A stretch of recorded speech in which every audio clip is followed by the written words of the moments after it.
Eyewitnesses, including the crew of a passing flight, described seeing the plane engulfed in flames before hitting the ground, the report said. By Yulia Talmazan and Associated Press.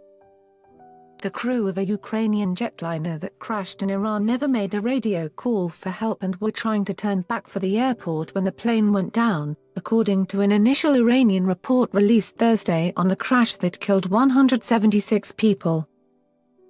Meanwhile, Ukrainian President Volodymyr Zelensky pledged to discover the truth behind the crash, and announced investigators from his country had arrived in Iran to assist in the probe. The Iranian report suggested a sudden emergency struck the Boeing 737 operated by Ukrainian International Airlines early Wednesday morning, when it went down just moments after taking off from Imam Khomeini International Airport in Tehran. Investigators from Iran's Civil Aviation Organization offered no immediate explanation for the disaster, however.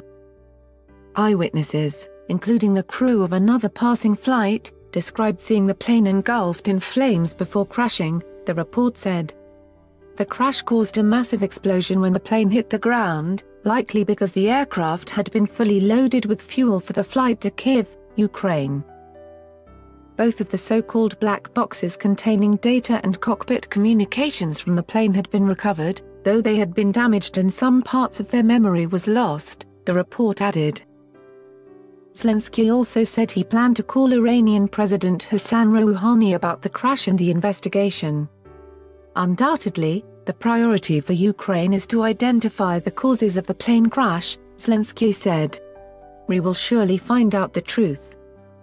Zelensky said the crash will be investigated by a committee created by Iran's Civil Aviation Agency.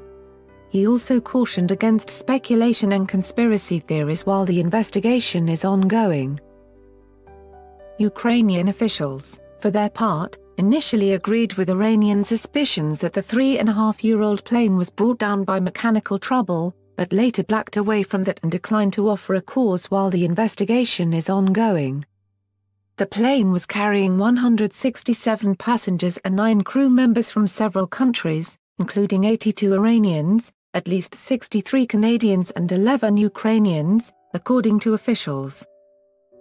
The crash just before dawn scattered flaming debris and passengers' belongings across a wide stretch of farmland. It also came shortly after Iran launched a ballistic missile attack against Iraqi military bases housing U.S. troops amid a confrontation with Washington over it killing a top Iranian general in a drone strike last week. Many of the passengers were believed to be international students attending universities in Canada.